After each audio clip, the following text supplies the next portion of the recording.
As I said a minute ago, Happy New Year. Welcome, everyone. We're just so excited to be with all of you today. And in terms of welcome, we thought we'd start with this incredible panel by asking each person to introduce themselves and talk about, for a second, their connection to AI. I'm Bob Carlton. I work with the team at College MatchPoint. I'm a recovering educational technology person, and I've been fascinated with AI for more than 25 years, and am totally fascinated with its impact on our work and on college admissions as a whole. We're going to skip Sydney because she's going to be a couple of minutes late. Jed, can you introduce yourself? Yeah, Jed Applerouth, founder of Applerouth Tutoring Services. And like Bob, this has been a topic I've been very interested in for at least 15 years, always tracking blogs and reading books and podcasts. And this is going to turn education on its head completely. And I know that. And so, running a tutoring company in terms of how education is delivered, how it's personalized, how we do assessments in general, and of course, testing. This is incredibly relevant to our world. So I'm very interested and tracking this so closely over the past year and change. Michele. Hi, I'm Michele Evard. I've been involved with technology and education since the 80s. And obviously, there have been a lot of changes. AI has been part of it. It's common discussion in my household with my own children as well, based on what they're working on. And Dhruva. Hi, everyone. My name is Dhruva. I just defended my PhD at Oxford, International Development, where I studied technology startups, did a bit of statistics in undergrad as well. And I currently run the Lumiere Research Scholar Program. And we've had several hundred students do research projects and topics related to machine learning and statistics and artificial intelligence. And are grappling every day both with the kinds of topics that students are interested in, but also what AI and the rise of generative AI means. Thank you, Belinda. What it means for the practice of research and the writing of essays and papers. Thanks, everybody. And what I would say, knowing and presenting with these folks before, any of them could do a 6-hour training of this based on their expertise. I'm just so lucky to be able to present with all of them today. A couple of housekeeping notes, and some of you all have already asked the questions. We will be sharing tomorrow a transcript and a recording of this webinar.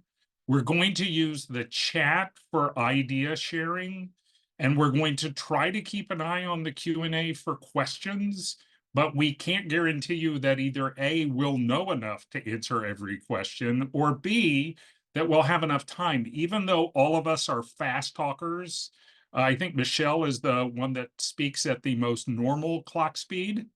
We have a lot to cover, and we want to be sensitive to having time to share, which leads me to the last point.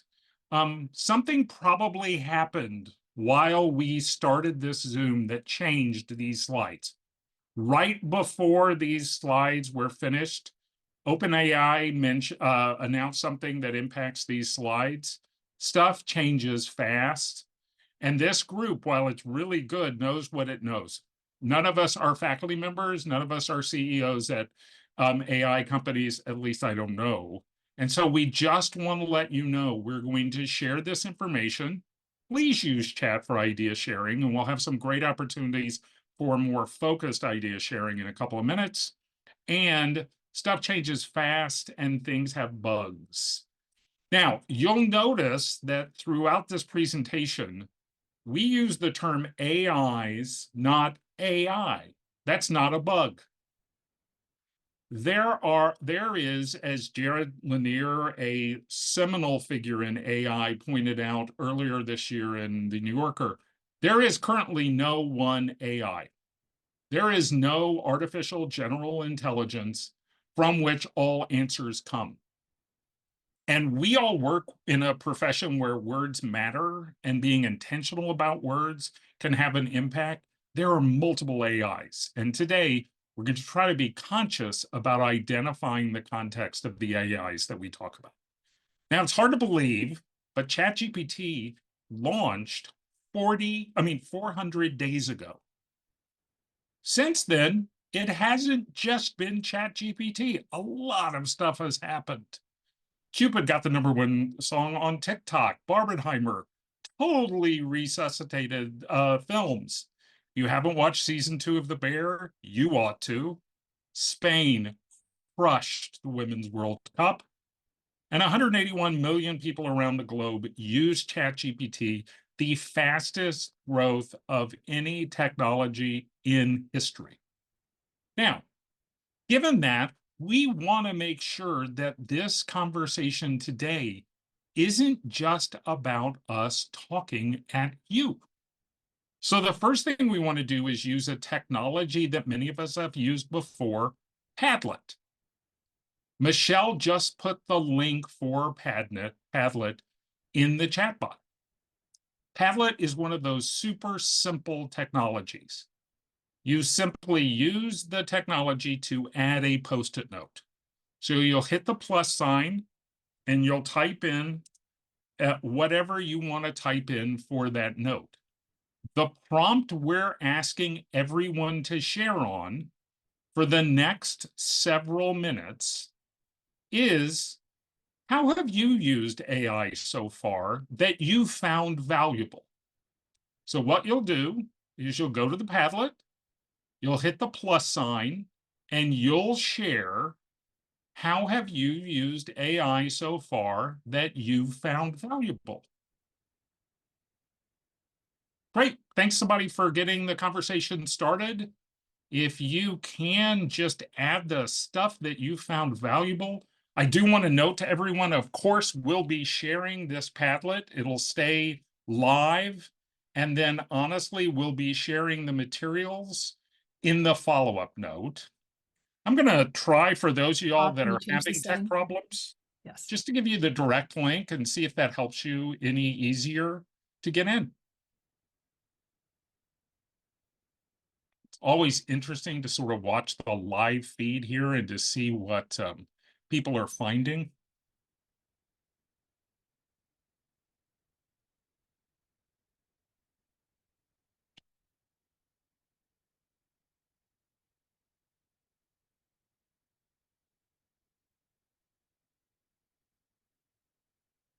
We're going to keep this going. One observation I would make, and I mentioned this before, this is a gathering of colleagues.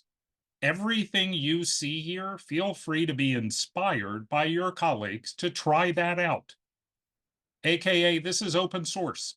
You can use every way that people have used AI to see if that might help you in your work, either in your business or with students. And thanks for diving into that sharing so deeply. Our agenda for today, we're going to try to give a flyover of AIs. We're going to discuss the implication and consideration.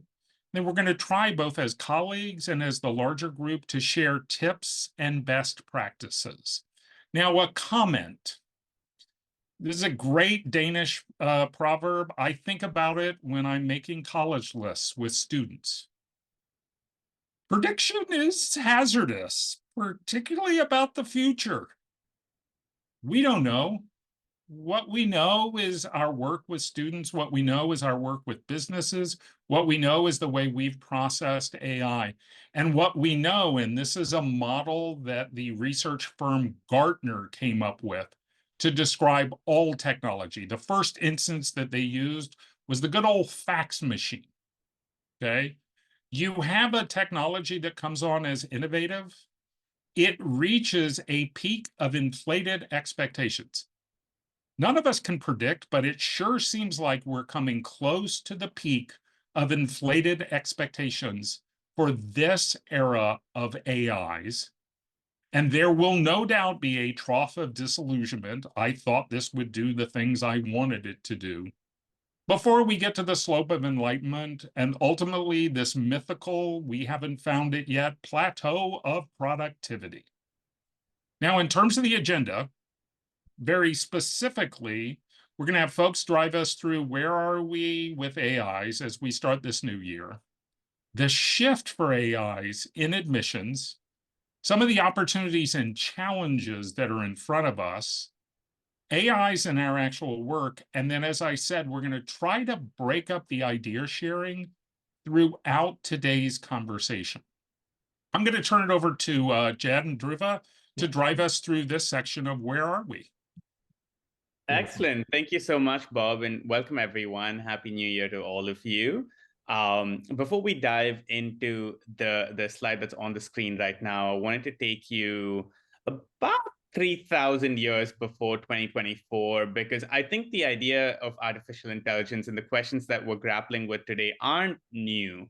And in fact, they're central to philosophy. So from the time of Socrates and Plato and Aristotle, questions like, what does it mean to think like a human, to be creative, to reason? These are all questions that we've grappled with as a society, and that we've encountered repeated challenges to when photography became a thing, when photocopying became a thing, when Wikipedia became a thing in many of our lifetimes. We encountered questions of what does this mean for who we are as humans, and for how students learn and think and so on. And artificial intelligence has a long history that links to this.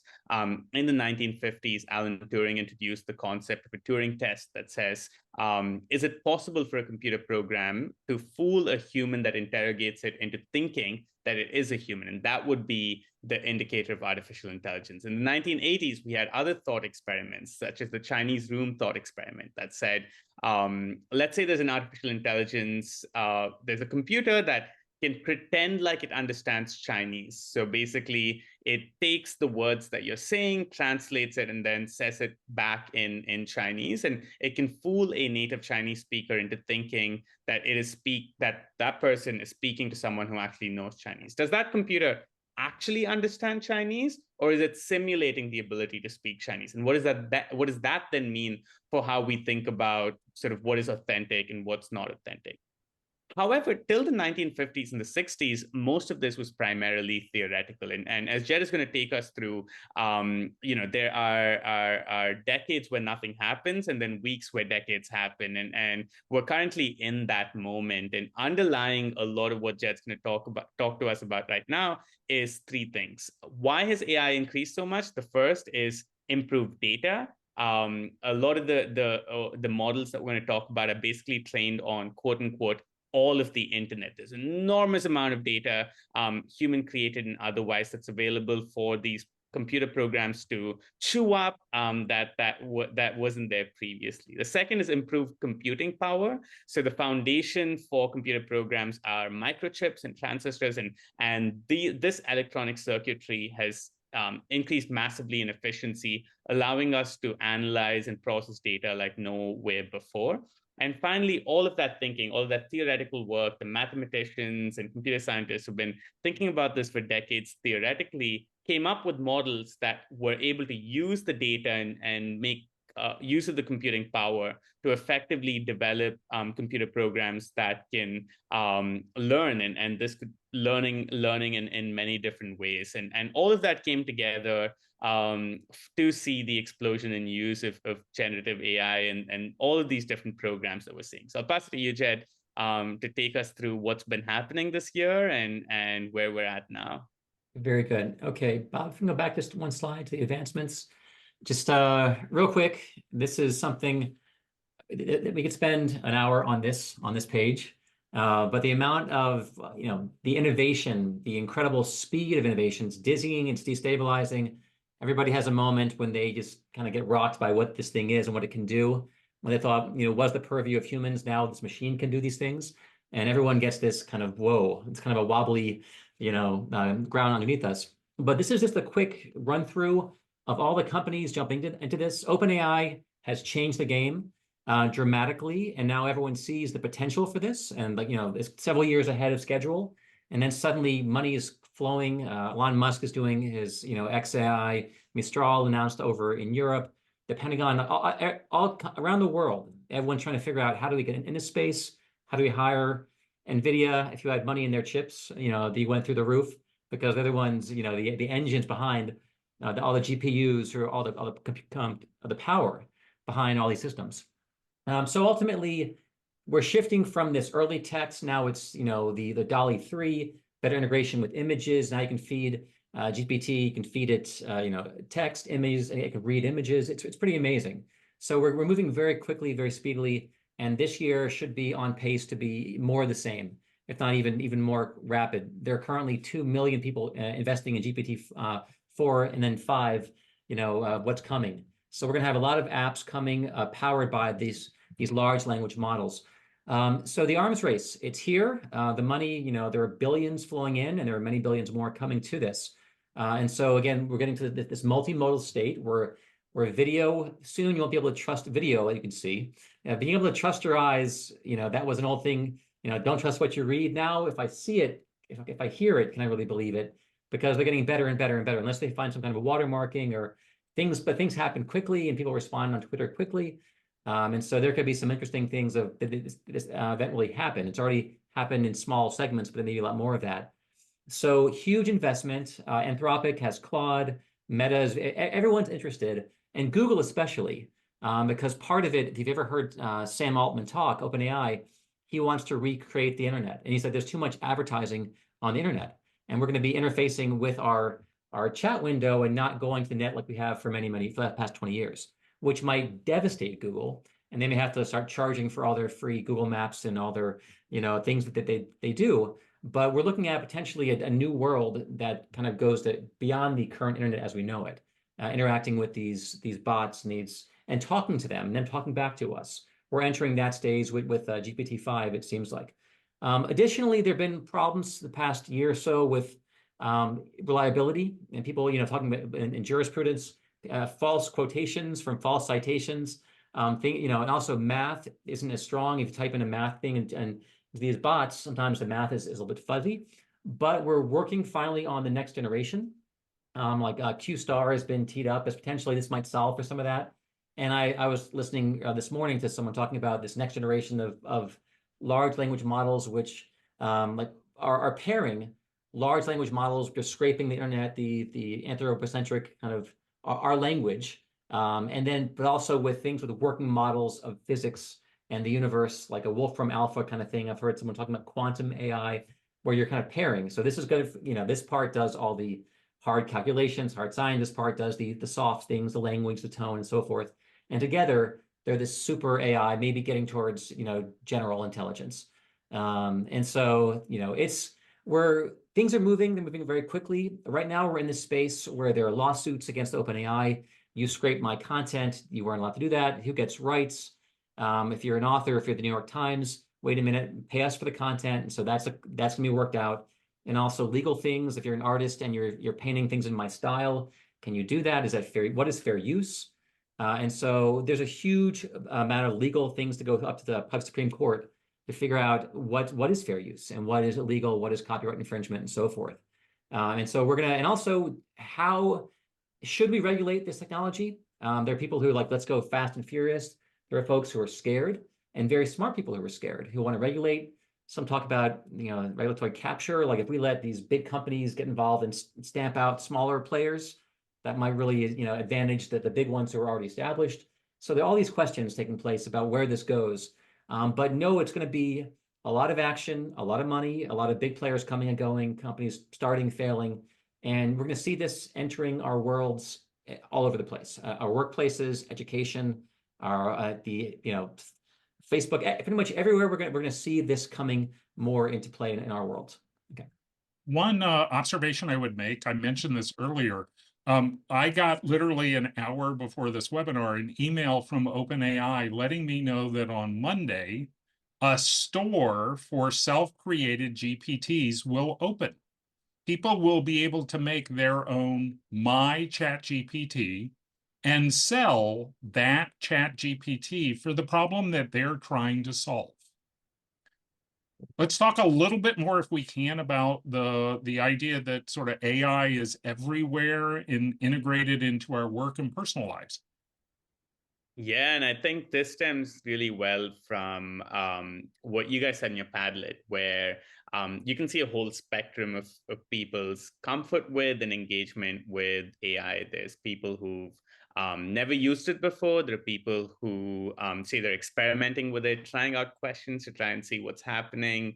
And then there are people who use it all the time to try and do all sorts of things, ranging from drafting rec letters to coming up with college lists and everything else. And I think as we move into the future, it's going to become harder and harder to avoid AI. It's going to become like similar to how the internet, I remember when I first got my first computer, used to be something that I had to dial into. I had to make sure no one else was using the phone, turn the modem on, then dial in. And now the internet's like the water that we goldfish are swimming in. We're always on it, whether we're on our phones or laptops or TVs.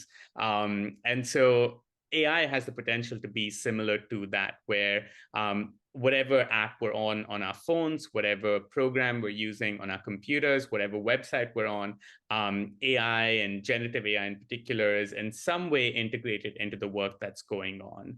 And we can see an example of this on the next slide, where Google Docs, which is something that all of us use, we use it with our students, is going to bring AI front and center of what we're doing. And here you can see Google Gemini, which is their AI assistant co-pilot, and how it works. So you get a little pop-up that says, I'm here to help. And this is like a much better version of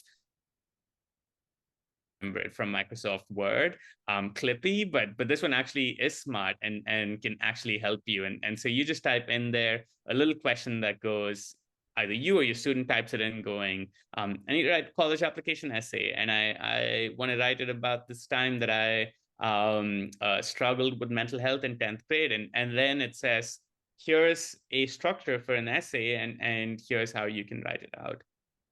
That could be a good thing. It could be a bad thing. It depends on how it's going to be used. And I think that's something that we're going to talk about in a second. But what that means, though, is that it is going to be unavoidable, certainly unavoidable for your students. And as a result of that, unavoidable for you as well. We can move on to the next slide, where we then talk about what this means for job seekers. And I think there's a huge amount of concern about, is this going to be the death of thousands of jobs, of whole industries? And I think any study that says, 40% of jobs in X industry will disappear is kind of making stuff up based on a model, as Bob said. Prediction is really hard, and so anything there needs to be taken with a grain of salt. But rather, what I'd encourage you to do is to take a step back and think about not sort of these top line scaremongering statistics about jobs being lost, but rather think about, for any specific job or industry, what are the skills being used, and how effectively do we think AI can do those specific tasks? So, for instance, you can think about a broad category like marketing and sales. And so there might be some jobs that are lost there in areas like content creation, where you no longer need to hire, hundreds of people to write terrible blog posts, because AI can write terrible blog posts. But you might still need to hire some people, maybe fewer people, to write really good blog posts, to curate the content that AI is coming up with, to figure out what kinds of prompts to give it. Customer service might shrink a lot, because AI is able to take on the roles of answering questions and pointing people in the right direction. In an area like law, analyzing documents during the discovery process, where paralegals are spending hundreds of hours poring through documents, might be easier might be easier to use, might be easier to do using AI rather than using human time. Drafting motions to file in court, drafting contracts, all of these things that are relatively templatized could also be done more effectively by AI than humans. But the crafting of a unique legal argument, or presenting it in court in a way that's unique, those kinds of things that require deep ingenuity and sort of that spark that comes up when different people are talking together and putting their heads together with their experience, is going to be harder for AI to create. In healthcare, diagnostics, drug discovery, there's so many areas where AI is going to take on and replace humans. There's going to be things that only humans can do. But I think the really cool space is in the middle, where humans can use AI to become more efficient. And coding is a really good example of this, where GitHub and Microsoft actually have a tool called Copilot, which hundreds of thousands of software programmers are currently using, where you're sort of just writing code, and anyone who's written code knows the experience of running into a bug or not being quite sure how to structure something. And that's when you have Copilot, your handy assistant, where you can say, hey, I'm running into this issue, speak to it in plain English, and it tells you what kind of code you could use. And that makes software programmers so much more efficient than they would be otherwise. The final thing I'll say here before passing back to Jed is we've talked about jobs that are lost. We've talked about jobs that don't go anywhere. We've talked about jobs that get more efficient. But there's also a whole bunch of new jobs that are likely to be created as a result of machine learning and AI. And some of it are sort of quote unquote machine learning AI jobs, the things that require deep computer science skills and programming skills. But there could also be others. So a prompt engineer might be a new job in the future, where you have people whose training is to help figure out how to phrase questions and prompts most effectively, such that AI responds and gives you what you need. If there's regulation in the future which says, Congress passes a law that says any company that uses AI needs to make its models fair in some way, or efficient in some way, you might have roles like algorithm auditors, who, similar to financial auditors, are auditing computer programs and working with companies to make sure that their models are meeting legal requirements. So this is a brave new world we're going into. I think there's loads that could happen there, and the best that we can do is to be aware of what's going on so that we can advise students as effectively as possible. Perfect. I want to jump in on Dhruva's last point, and then we'll switch to the next slide. Dan just made this comment in chat, and I think it's so accurate. Many of these jobs aren't the future, they're right now. And I was lucky enough to hear Adam Weinberg talk a little bit about the way Denison is responding to this opportunity. And he talks about AI skills rather than AI majors. That if you're an anthropologist, you need AI skills. If you're a creative writing major, you need AI skills. And opting out of having those skills is a luxury that most of us can't afford, because it will be as significant as saying, I don't want to use a browser. Jed, can you talk about a little bit about another trend that seems on the immediate horizon, and that's AI deepfakes? Yeah, they're here. Some of you have already seen, what was the Pope in the puppy white jacket, which is amazing on DALL-E. There's some really funny things that have been generated by AI. And the tells are getting harder and harder, like the fingers being a little funnier. And we a lot of these images, are generated by DALL-E, or by, which for that Bob and I've done before. And right now you can generate written work, you can generate legal work, you can generate video and still images, and it's getting harder and harder to tell what's real and what's not real. And that's going to be a bigger and bigger issue in the coming election, politically. Things that and voiceover, they're able to now get a voice print of someone very easily. And if there's recorded content of their voice, you get a voice print, and you can have them say whatever you want. And then that sounds a lot like Obama. And there have been podcasts where they're like, did he say that? And actually he didn't, but his voice print did, in terms of his inflection and prosody and his tone and its timbre and so forth. So if you get all that right and becomes an algorithm, you can have them say anything with the right pitch and cadence and everything else. So it's getting where you can type it in, and then he talks, and then the face moves. And we're playing with this some with, I think Scorsese did a movie a couple years ago with some of this technology. Now it's getting cheaper and cheaper, and anyone can do it. So deepfakes are going to be hitting all of your accounts, and maybe even the news if they don't do their homework. And the whole thing is, how fast can we say this is fake before it gets out and becomes a story? And will journalists, will they move slow enough, but they want to get first in line for the story and the clicks? But it's like, it can do damage. This can be dangerous if the wrong person politically says the wrong thing, and then actions happen, especially in certain parts of the world that are hotspots and so forth. People move quickly, call to the streets or whatever it is. So given that, the nature of truth, we're entering this interesting age where philosophers will have maybe different jobs, as we're trying to figure out epistemology and what is true, what is real, and what's our standard of truth, and what's our evidence base. There are questions of, can these companies do things to somehow watermark or find a way that someone could tell this is real, that's fake, and how fast can we achieve that? Because, you know, again, these things can motivate behavior. Someone gets so incensed by this thing that was posted, and then they're using this as evidence. And what is your standard of evidence and truth? So there are going to be, you know, questions about how do we regulate this? What's an impersonation? What's fair use? What's comedic use? They can put it on. Colbert always plays with, you know, Donald Trump, all the cuts and everything to make him sound silly. But again, when it gets, you know, shareable, and then suddenly you lose the context of that clip. And now, did this person actually say that? And out of context, maybe they did. And then suddenly, I actually, with the war in Gaza, I was shared things about the way they were holding certain people. My brother sent to me. And it's like, wait a minute, are these kids being kept in these cages? And that video wasn't from this, or that was modified and altered, and I'd shared it. And so I'm falling for deep fakes. When things, again, are moving quickly and rapidly, and suddenly I can't believe they're doing this, but it was fake.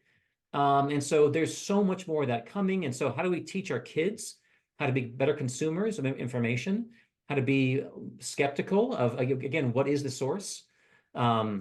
And, you know, what website, because there are people who also intentionally want to create disinformation. We saw that the last election cycle, and there's more of that coming, as there are armies of people, you know, in Russia and China and Korea, whose jobs is to sow some chaos and create information and things and share it on our platforms and get it out there. So learning how to distinguish and discriminate is going to be a huge skill for kids in high school, middle school, and for adults like us who can get fooled as well.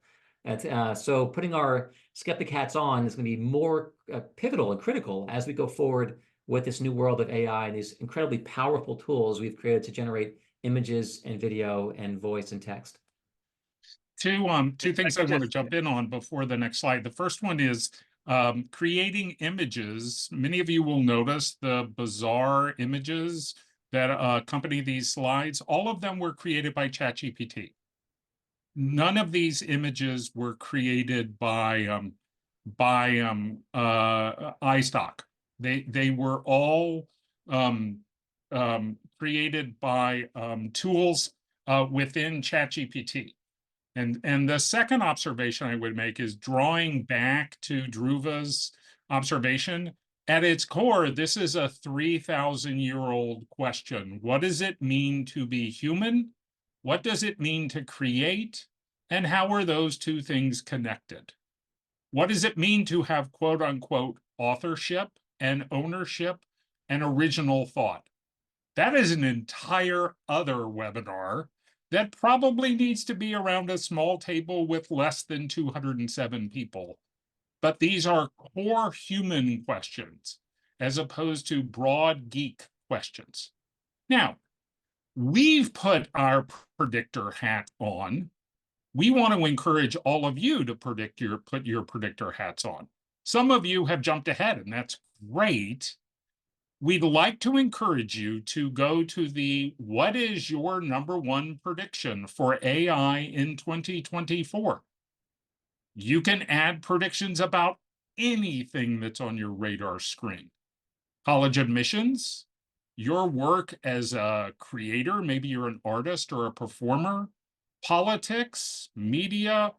What are your predictions for AI in 2024? And we want to give you a couple of minutes to get your creative juices going and to predict what you think will happen with AI in 2024. And as a reminder, we're colleagues. You're every bit as an expert on your domain area as the four of us are.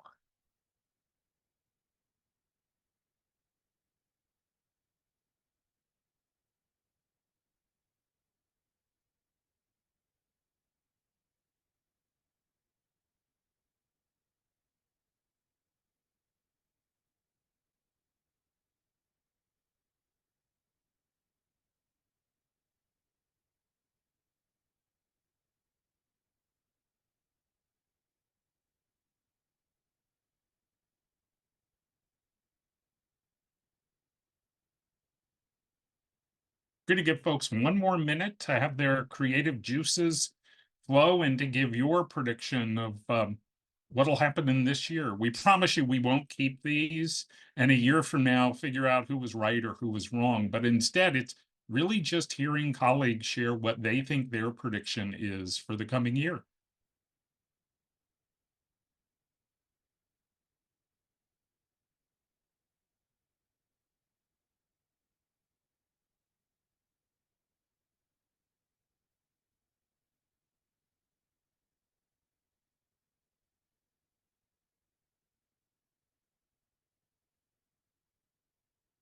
Okay, so many great ideas. Just fabulous to have everybody engaging.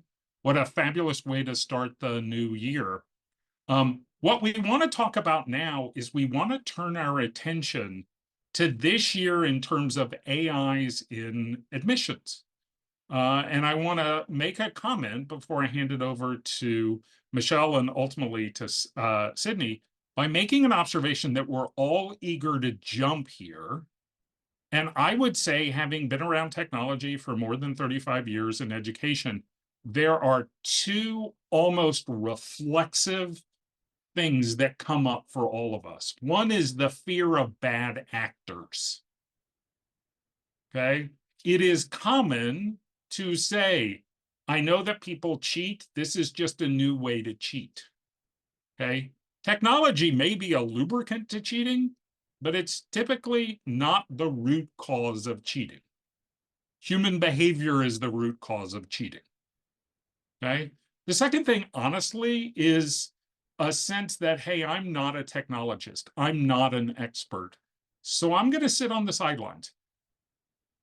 And the more I sit on the sidelines, the more likely I am to critique those people, as opposed to a sense that I am an expert in my domain area. I'm a human being that has wisdom and has a tremendous amount of empathy. And as we enter into a year that is certainly filled with shifts for AIs in admissions, I'd encourage everyone here to put aside a fear of bad actors, certainly they're out there, and to engage and to bring your expertise with you as part of this dialogue.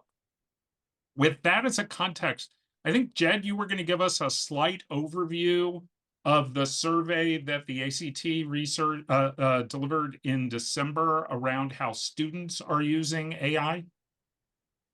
Okay. Actually, I'd be happy to jump in. Let me do it. It may be a little easier. So the ACT, God bless them, surveyed 4,000 high school students. It is, I would say, the most exhaustive survey of how high school students are using AI. There have been other surveys over the course of 2023. The Walton Family Foundation did an early one. Pew and Gallup have both done surveys, but the ACT really dialed in a focus on how students are using it as it relates to academics. Yeah. Over half of the survey respondents, students said they're using AI. The most common AI is ChatGPT. They're using it for school assignments. Some of them are using it for entertainment, I can only imagine. Some are using it for hobbies. A thing that addresses a question that came up already, they're also using it for personalized recommendations. Rather than search, rather than what some people call the 10 blue lines. I'm going to go to Google, I'm going to search, and it's going to give me, historically, 10 search results with blue lines of links that I can click on. Okay? The truth is, that's not how human beings, particularly teenagers, learn things. They don't go to a teacher and say, I want to learn about this. And the teacher says, well, here is 10 sources. Click on those sources, go do the research, and come back and you evaluate. Instead, traditionally, you ask a human being, and a human being responds to you in the language that you ask him. What high school students are saying is, I want someone, in this case a bot, to aggregate those 10 blue links into one answer to my question. Now, the second thing that the ACT discovered, and it is an issue right now for equity and access, is that there's a correlation between students who have higher academic performance using AI tools versus students who have lower academic performance. And then finally, and I think this goes counter to many of the narratives that surfaced as we entered the college essay and application season, only 10% of students who responded in the survey said that they considered using AI to write their college admissions essays. Why? Because they were fearful it would not beat the bot. They were fearful that the essay that they wrote wouldn't be authentic. They knew what AI could do, and they wanted to tell their own stories. Now, as a confirmation of that, Michele, do you want to give a little sense of what Brad Chiller at Prompts gave as context that complements to that? Absolutely. For context, again, they work with about 50,000 students. And of course, this isn't a fair sample of all students in the United States. There's students who either directly or through one of us have used Prompt, okay? The people at Prompt do their best to determine which essays that were submitted to them were heavily AI written, let's say, substantial work using an AI. They consider that fewer than 2% of those essays were substantially written by AIs. Most of those were the supplemental essay as opposed to the primary. Now, this can well be because those students are ones who are working with somebody who's giving them advice, that they need to know, which is that it's their voice that has to come through, and that an AI is not going to produce the student's voice no matter how much we try. If they understand that admissions officers want to hear who they are, then they're more likely to avoid using AI heavily. They might use it for brainstorming. They might use it for polishing, for cutting down words, but primarily the writing has been done by the students for those that were submitted to Prompt. Less selected colleges, according to Prompt and what they have seen, they think that applicants to those schools are more likely to use AI, which has a drawback, of course, because colleges that receive more applications may be more likely to depend on AIs and AI detection tools in their application process. If you want to go on to the next slide. Yeah, I want to make one other comment on this. On the resource page that we have and we'll be sharing in the follow-up email, Brad's video is one of 8 different videos we have. Brad brings real experience. He works with probably the largest single group of essay coaches. Some of us work with Prompt, some of us just know them as a colleague. But I would observe the pull quote that we pulled here. The foundational work of planning, drafting, and revising continues as of this season to be done by students themselves. I know I was guilty of the fear of bad actors. Oh, students will use this all over the place to write every essays. Data is data. The experience of essay coaches is the experience of essay coaches. And the good news is that students, for the most part, do not want to cheat. We know that because we get to work with them every day. And I think Brad's experience and our own experience confirms that.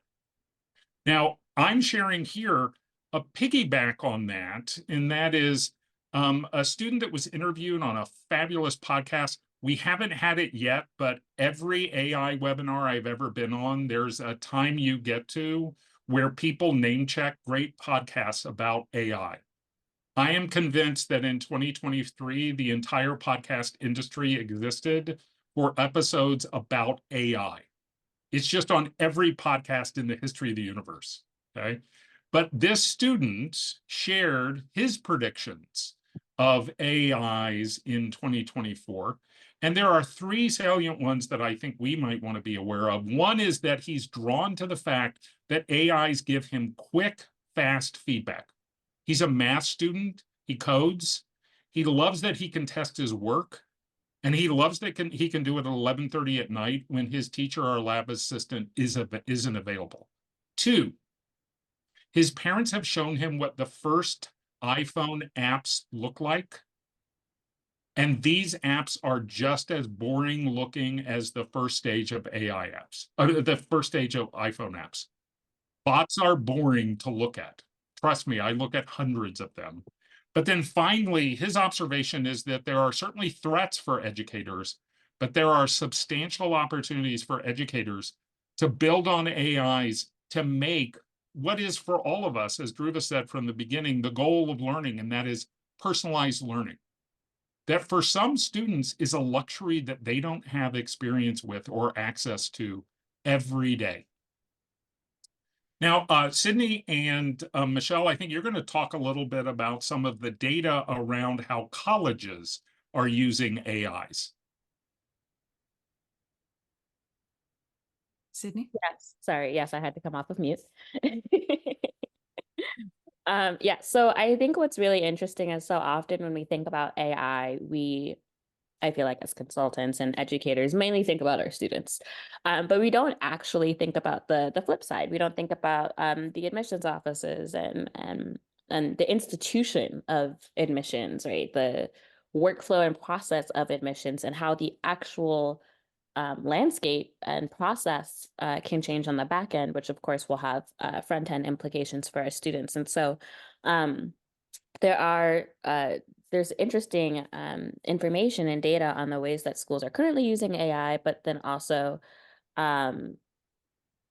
ways in which they're planning to use AI, right? I think there's a comment in the chat. It's not a pie graph that adds up to 100. It's just like, this many percentage of people responded that they would like to use it in some ways, and this percentage of people said that they're interested, that kind of thing. And people can currently use it and plan to use it more in the future, right? So it's not zero sum. But yeah, so transcript reviewing and reviewing of recommendation letters are some of the highest ways that schools are currently using it and planning to use it. Of course, as we go through these conversations, we want to think about ways in which we want to mitigate bias as well. And we already know that there are bias in things like recommendation letters without AI, right? Both the writing of it and the reviewing of it. And so there are some implications for us to think about as we consider the ethical implications of what happens when AI is reviewing transcripts and letters of recommendations from marginalized students or students that don't that have maybe more storied paths, and how does that impact it? A little less are thinking about essays, even fewer are thinking about interviews, and the interviews aren't necessarily like you're going to be speaking to an AI bot, but maybe those pre-recorded interviews, and then also to communicate with applicants and helping with things like outreach and engagement and those sort of things with students. Before we leave this slide, we'll be sharing in the follow-up note the source for this. It's an organization called intelligent.com. Surveys are surveys. We've done one recently. Lumiere has done them. You'll see in that link the methodology they used and the explanation for even a deeper dive. Michele and Cindy, do you want to sort of take this apart in terms of some of the implications for all of us in our work with students? Absolutely. One of these surveys, by the way, the one with some of the stats here, was not just of higher education. There's a missing piece on the slide here because 21% of respondents work at private high schools. So these numbers were higher in the high school side than on the college side. So it's not as bad as it looks. Pretty much I'll say that about any technology, right? So maybe half of college admissions departments use AI and up to 82% plan to be using it in 2024. Now, we don't know if the respondent is thinking about Grammarly, if they're thinking about something that is doing handwriting recognition, for all we know. Most of our students aren't handwriting things though, so I doubt it's that. Inputting transcripts. I would love if we didn't have to use the SRAR, right? If they can take the transcript, run it through an AI, and give it the interpretation. Repetitive tasks, those automated things, that seems like a great place for them to use AI. I have more concern with the rest of it when we're talking about a first read or a final decision, because some of the respondents are saying that up to 44%, the final decision on a student may be done by an AI. Of course, we also know there are colleges who say have GPA cutoffs. That is a decision that if they run by an AI, that's one thing. A holistic read is another. Some people in admissions have been out there saying, we're not going to use AI. We want real people to read these. We want real people to read the essays. We want real people to do the holistic review. Others are saying, we're doing through a lot of them. We want to do the first cut with AI. So it really depends. And it's going to be one of those things where we're going to have to watch the trends. This automated screening could shift a focus to the human time on those relationships and the holistic review, or not. And we don't know yet what's going to happen. But I want to follow on what Bob kept saying about fear. People were afraid when erasers became available in classrooms and on pencils, right? So let's not focus on the fear. Let's focus on where we're going forward. Sydney, I think this one's yours.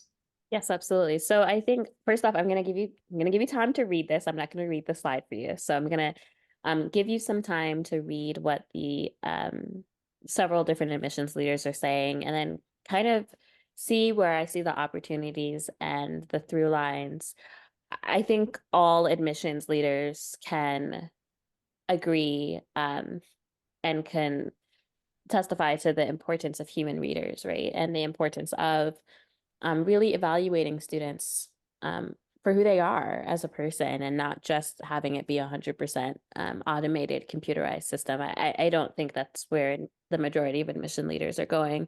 But I do think there are some interesting notions here about the ability for AI to uphold fairness, and the ability for AI, and I kind of mentioned this in my last slide, to think about what the workplace and the profession and the industry of admissions looks like. Admissions is not immune as a profession to some of the other workplace things that we have seen with burnout, with a younger generation of workers and admissions officers, workplace and work-life balance, mental health, rising economic challenges. There are a lot of things that have affected, maybe some industries more than others at first, but will certainly impact some of the workforce that many admissions teams need. And so when you think about the swell of applications that's continued to rise year after year, that has not accompanied a swell of pay or even a swell of hours, right? Having to be able to do more in less time, but for the same compensation or similar compensation, can create a burnout and a real crisis. And so leveraging AI to think about how to retain top talent, especially a diverse talent pool, a talent pool that can relate to the students. We want diverse admissions officers. We want admissions officers that understand the first gen experience, that at different schools, maybe veterans, right? We want admissions officers who students can see themselves in. That's very important. And in order to retain that, we do need to think about having AI as a way to create better, workflows so that we can maintain the quality of life and quality of work for our talent. Two observations I want to throw in before we hit to the next slide. The first one is that I think Ashley, and if you get a chance to see her, she does a number of webinars. She's spectacular. Drew a parallel to the time that we went from paper applications to slate. The amount of fear, uncertainty, and doom that accompanied that, and the importance of the broader community in that transition. It was messy. It was a process that was iterative and sometimes almost recursive. The second thing that I would note is Rick Clark is really transparent in a conversation about Georgia Tech's use of AI, and has pointed out that he struggles with having enough having enough admissions readers to read, as an example that he gave, an applications that he received from a public high school in the South of 376 students applying to Georgia Tech. He doesn't have enough human readers, he commented, to read all those applications. And if he can use technology to actually critically look at their applications versus what he's done in the past, which is to use GPA or test scores as a brute force way to do a first read. He thinks that's an opportunity, and he says I could be wrong, to actually do this in a more equitable, fair way. All three of these quotes come from the videos from these folks. They're certainly not comprehensive of all views of admissions leaders, but they really give you a nice snapshot of a broad section of point of views as we enter 2024. Now, Jed, you've talked before about what you see as the possible impact on testing and assessment as a whole. Yeah. Do you want to dive in and take us through your thoughts about AIs and assessment? I do. And just a quick connector, like when testing, that's kind of my world for 23 years. Like in a GMAT, as one example, like in terms of readers and graders and having a shortage and how do you solve it? The analytical writing assessment has been for about 20 years. You have a human grader and a machine grader. And that's been that way in terms of like, and inter-rater reliability is over 95%. And for that 5%, they call them a human to kind of judge, but the machines with their algorithms have been pretty darn accurate in terms of how to assess the linguistic ability and the thinking, sentence structure, vocabulary level of the essays. So do I think there'll be no decline in human readers? Yeah, that's probably inaccurate. I feel like there's going to be some machine graders because we know they can do a decent job. And they have been for 20 some years on the GMAT writing assessment. So we'll see what happens with that. But I think machines are pretty impressive at being able to read and assess and evaluate writing skill, ability, and so forth, and even other things. We're trying to assess, character and whatnot using machine learning. But when it comes to testing is going to be affected dramatically by AI. It's already happening. It's going to, shift how we do assessments, how we prep kids for assessments. Already we know that the whole world is moving away from static paper tests and scantrons. Those are like the dodo bird. Those are going away, thankfully. They weren't that great to begin with. But now the SAT is already onto an adaptive kind of a format.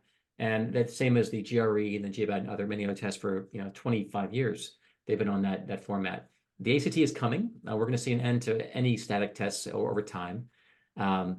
Now we're seeing like Khan Academy partnering with the College Board, and they're doing test prep using ChatGPT. GPT-4 is the undergirding structure of the Khan Migo app. You just put a skin on it, add some twist, some language, just a little tone.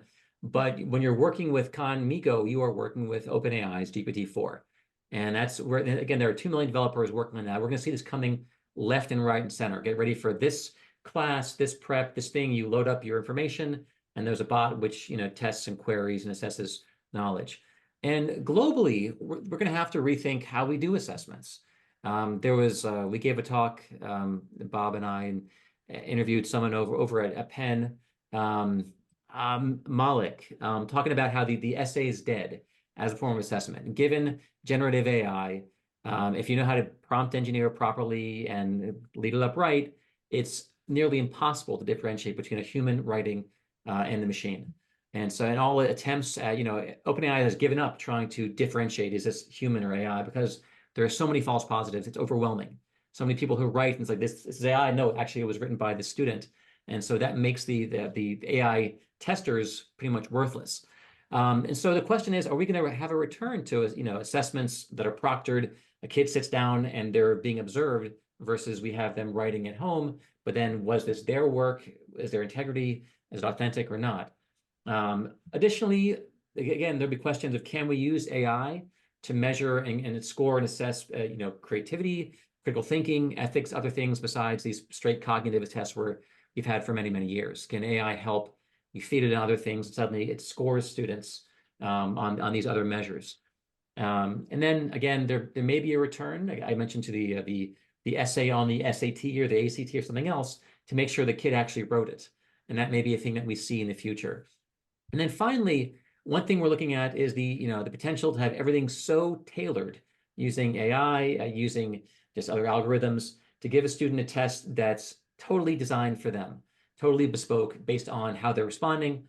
And the ACT, the former CEO, Martin Rohrer, talked for years about they were doing all these acquisitions of companies who were in this space who could automatically generate items. And the same as Khan Academy, Khan Migo is trying to generate problems for you that are just for you. Turn to the next slide. I just did this about half an hour ago. I asked GPT-4 hey, do you mind generating I fed it this picture, which is a picture of a graph. Let me say, the basic algebra 2, and with an equation, y equals negative x squared minus x plus 3. And I said, hey, can you generate 3 more problems that test this concept? And boom, it certainly can. Certainly, it says with enthusiasm. Here's the concept. We're testing y-intercepts and quad function. Here are 3 more problems that test the exact same concept. And then this is how you do automatic item generation. And the future versions, GPT-5 and 6, they're going to have this in spades. The ability to really do math and eventually complex math. And this is going to change how we prep kids for, for the AP exams and the IP, whatever you're missing, hey, give me 10 more like this. And so this changes how tutoring happens. It changes how kids learn. But the machines are going to be able to really help them tailor this bespoke learning pathway. And essentially, we're there in many ways, but give it a couple of years, it's going to be way beyond what we have currently. So this is already happening, and this is, again, it's going to change education so dramatically. And this really personalized learning pathways, they're going to be the background of how we learn. Which can be excellent Michele? for a lot of students. Yes, I know I've Yeah. got it. Thank you. Yeah. So colleges are also looking at AIs not only as a way to look at all of the piles and piles of applications they get, but to work on their funnels, right? So we all know about buying test score, ranges of names with certain test scores, et cetera. This is going to hopefully improve it. I'm going to skip down to just the last one because we're running a little longer. Georgia State has had a wonderful response to their chatbot starting in 2016, and they keep improving it. It's AI based, and it's reduced summer melt significantly, particularly among those students who don't have the kind of support that we're able to provide to those who can afford it. So marginalized students who are first gen low income have really been helped by this particular use of AI. Now we're going on again to the Padlet. I'm going to put the link in the chat. Go ahead, Bob. Yeah, so there are 2 prompts in the next couple of minutes of brainstorming and idea sharing that we want to encourage folks to jump in on. One, having heard a little bit about both where AI is overall in terms of 2024 and how some colleges and students are using it, where do you hope to be at the beginning of the season, June 4th, with your own expertise with AIs, and what resources do you need to make that happen? So your own personal goals, so that we can share it with colleagues, so we can be inspired by their own goals. Where do you hope to be at the beginning of June with your own expertise of AIs? And what resources do you need to make that happen? I think all of us are motivated to dive in. The question is, do we just continue to show up to webinars or listen to podcasts? Or are there ways that you want to jump in on an individual level, on a personal level with peers to really build your own expertise in terms of utilizing AIs?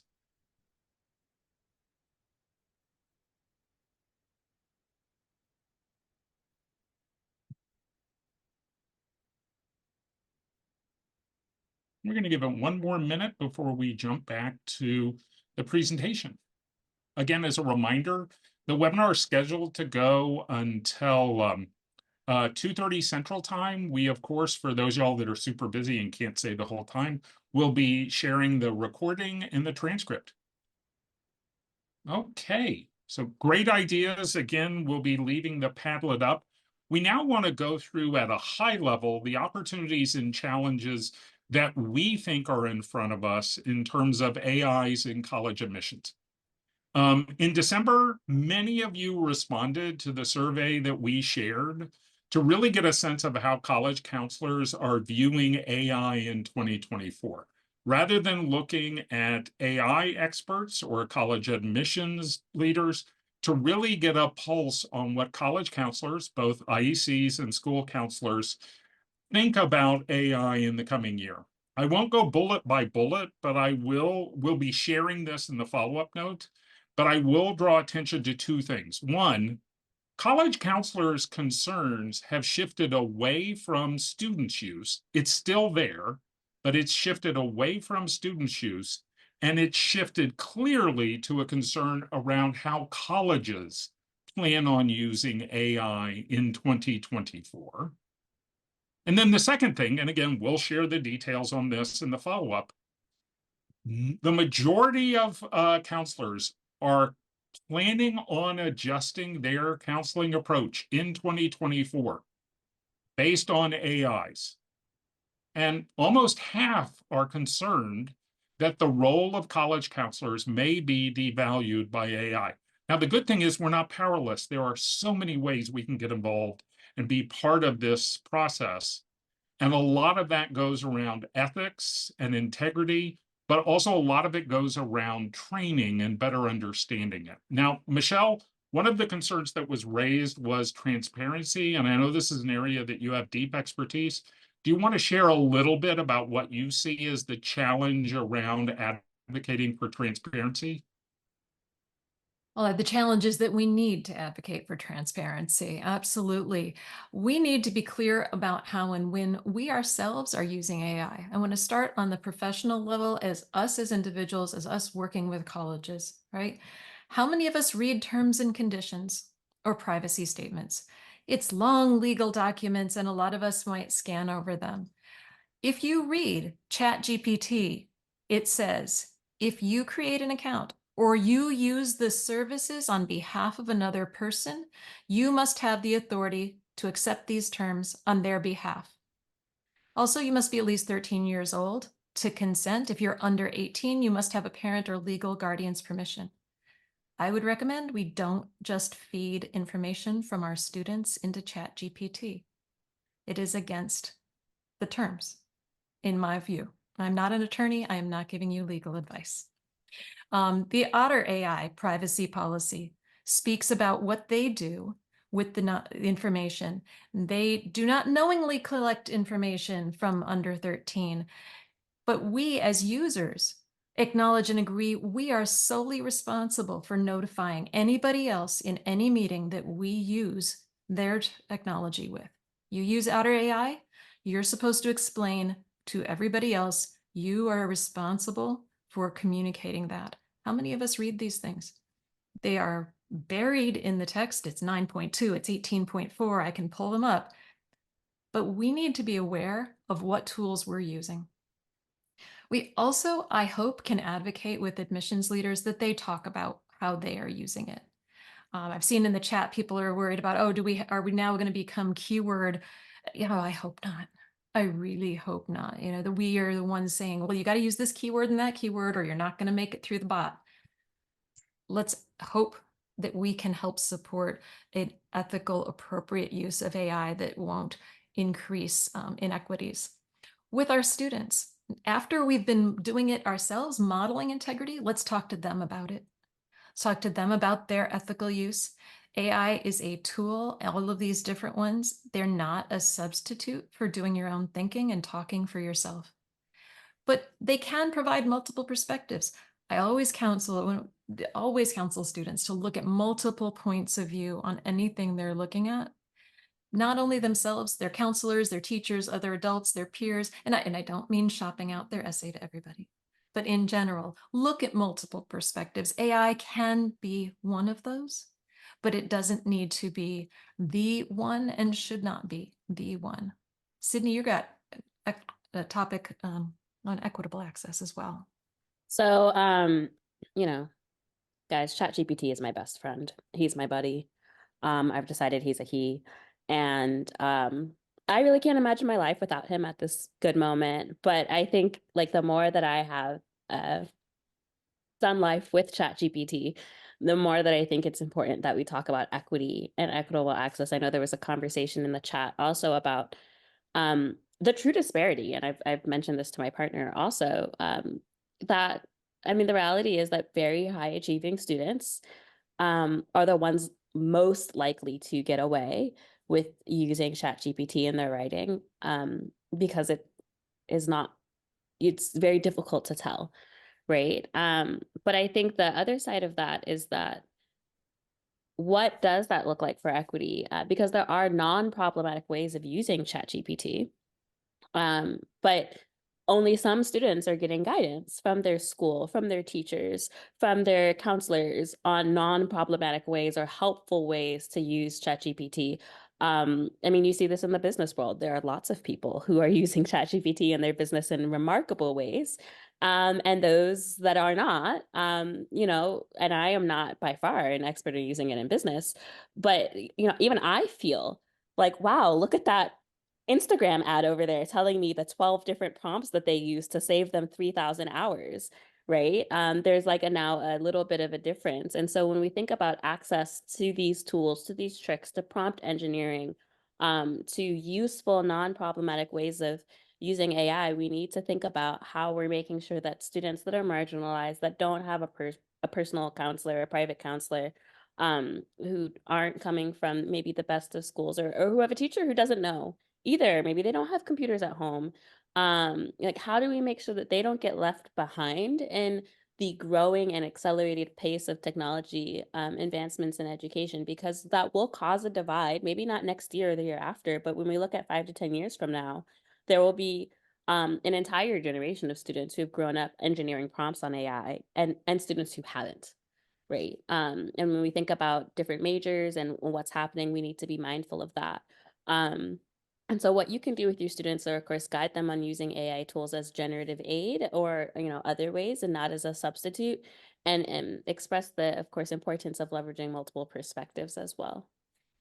And of course, academic integrity. Now, speaking of integrity and ethics, I know, Dhruva, you've been sensational at sharing some advice that you've seen both in your studies at Oxford, but also in your own use of AI. Do you want to talk a little bit about promoting and navigating ethical use?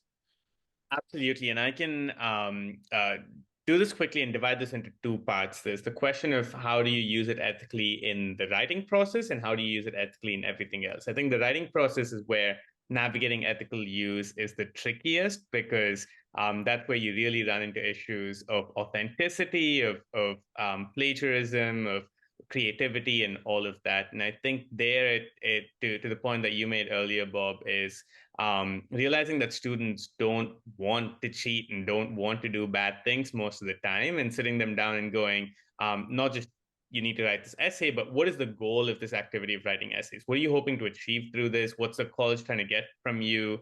And through all of that, hopefully developing a sort of commitment from students that AI in the process of writing their essays will be something that helps them and assists them, but doesn't replace the work that goes into it and the creativity that goes into it. But I think the other thing that you could also do is to say, okay, you know what? I understand that you really like ChatGPT and generative AI. We're going to try and not use it as much for the essays, but let's try and be creative about where else we can use it. Let's think about how you can use it to turn your long list of activities into an activities list, how to take this long description of an activity that you have into the 100 and whatever characters that the Common App accepts. Let's think about how to use this to come up with budgets for planning for finances for university and beyond. And those could all be really creative ways of bonding with students and demonstrating that you're not sort of just anti-technology, but you're being thoughtful about where it is appropriate to use and effective to be used, and where maybe it's not as appropriate. One observation I would make on the ethical usage conversation is this is a topic that the surveys pointed out so many college counselors are concerned about. That's such a positive about our profession, and it's not an easy path. That's why ChatGPT suggested this whitewater raft. It's not a canoe or a kayak with one person in it. It's the opportunity for us as colleagues to sort our way through this and to understand at various times this really is whitewater. It's very tempting. Now, as difficult as all these challenges are, to be frank, one of the biggest challenges is teenagers wondering, is their life IA proof? Mike Brooks is a adolescent psychologist here in Austin who specializes in tech and teens. His video, I would commend it to you, is on the resource site. I won't read all these slides to you and these points to you. I would just say, as energized as and excited as many of the students we work with are about AI, given that half of them are using it in some aspect of their life, predominantly for homework, there is an implicit fear around this is a lot of change. I'm 16 years old. What will be left for me?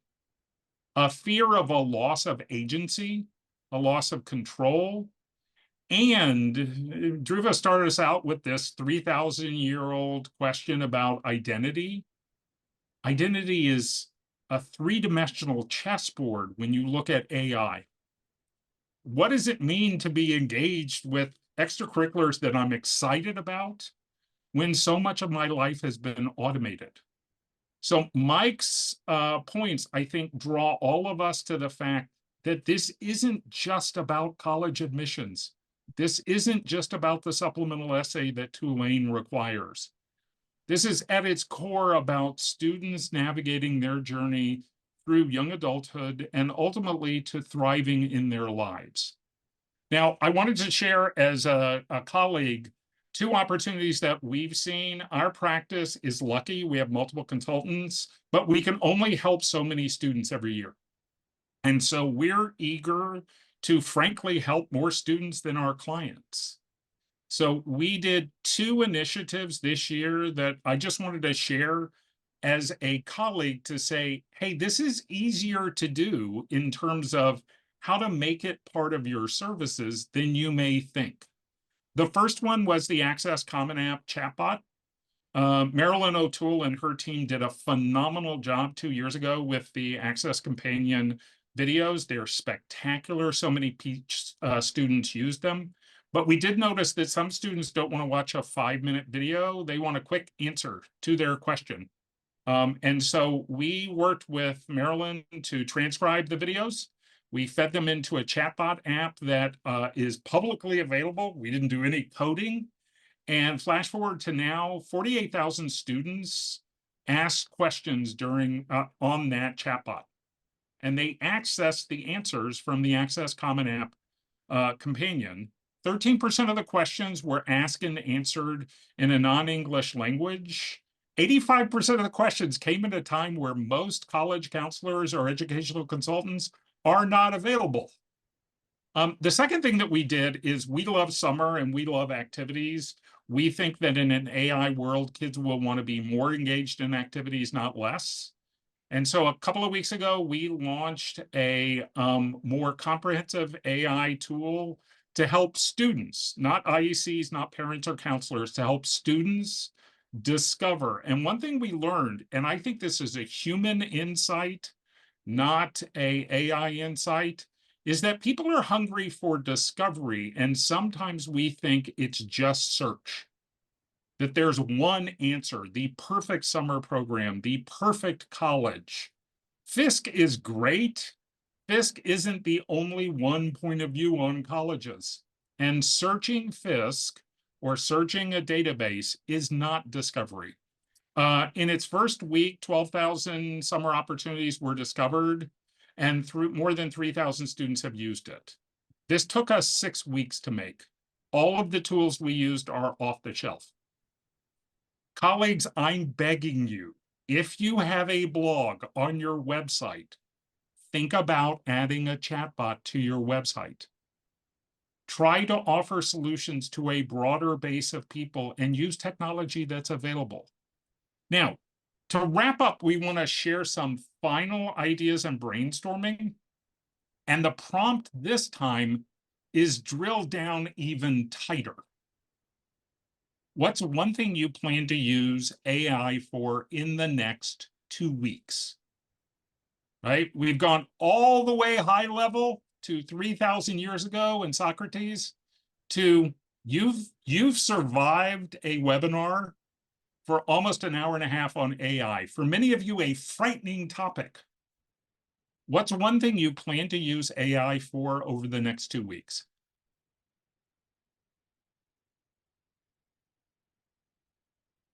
Ideas for vacation. Love that.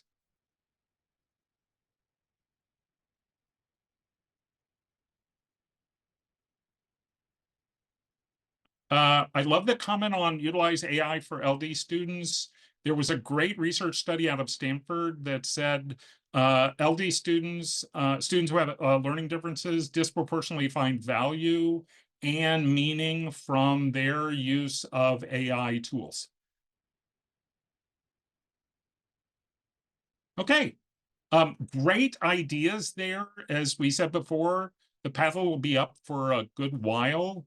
A couple of next steps on resources. We'll be sharing in the follow-up the college counselor survey that we did. On that page, we've also created two sort of quick resources for everyone. The first is an AI prompt cheat sheet.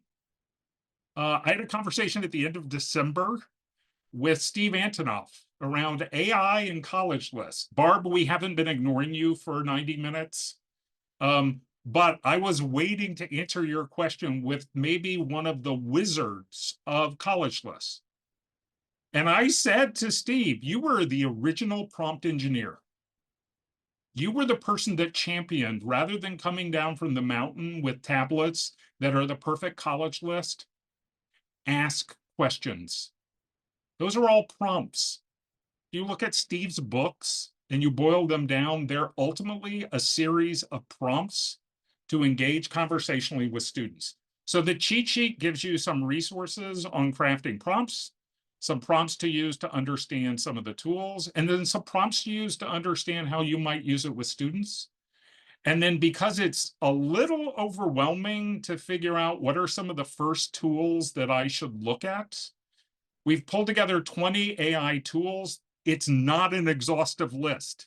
There are probably 20 million AI tools. These set of tools come from a wonderful newsletter and Substack called Wonder Tools from a gentleman named Jeremy Kaplan, and also from a blog that Zapier keeps. And again, it's not an exhaustive list, and some of these are tools that you may already be using, like Canva, which has a great set of AI tools. In terms of next steps, we want to urge you / beg you to get involved. Webinar participation is not involvement, right? Viewing a webinar or listening to a podcast might be a motivator, but get involved. Connect with educators in your area. You know high school students and elementary teachers. You know folks who are involved in classroom technology. Talk to them about how they're handling these challenges and opportunities. If you're part of a regional cohort with a professional association, try to make sure you talk about it, not just about the US News World rankings or ED admit rates, but about how you're using this, kids are using this, equity and access. But even more important, when you meet with college representatives, talk with them about how they plan on using AI this year. And then finally, if you're in a professional association, advocate for training, for ethical standards, and for access. There is a power in numbers, and that power could never be more important than it is right now. Now, we mentioned in the survey in the month of February, we'll be doing a cohort taking an online class. By we mean a group of colleagues, not this panel teaching. We're going to pick an online existing class. There are millions of classes. We're going to take it as a cohort. If you're interested, we'll ask you to sign up in the follow-up note tomorrow. We'll ask 3 cohort members to pick the class. And if you're involved, the only ask is that you make a commitment to take the class, to share your reactions with each other, and to discuss within the cohort. Again, not a passive viewer, but an active participant. The other observation we would make, and I think this is similar to the skills conversation we all have with students. AI will probably allow us to utilize skills that have been central to our work with students and central to our work building successful practices. I've never met a college counselor who isn't great at creative visioning. A core skill of working with students is just innate curiosity. Rather than thinking you need to learn how to code an AI tool, lean back into the skills that brought you here and look at how to apply them to this moment we find ourselves in. The communication here is nuanced. An interesting observation: less than a third of respondents in the counselor's survey said that they have an AI policy. Many of them pointed out this is nuanced and complicated. We're in a place where boundaries around AI use, they're just not clear. It's like nailing Jell-O to a wall, which means that our adaptability, which is sometimes hard, is even more foregrounded as we navigate this moment in our profession. Now, I want to thank so much the colleagues who have joined us today. As I said, all of them could do dedicated webinars of their own and charge for it. They're just sensational, sensational folks. So thank you so much. We'll be leaving the Padlet up. And what I want to say to you is, you probably had 50 things that you wish we could have covered.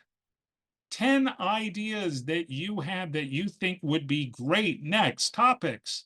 Add them to the parking lot.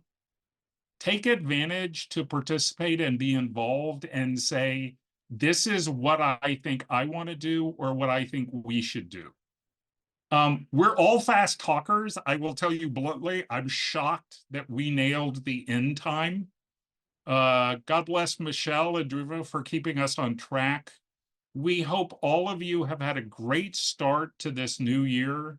And here's to a new year filled with exciting opportunities. And those exciting opportunities actually do include how we use AI with our students and with one another. Thanks so much. Have a great rest of the day. We'll be shooting you an email tomorrow.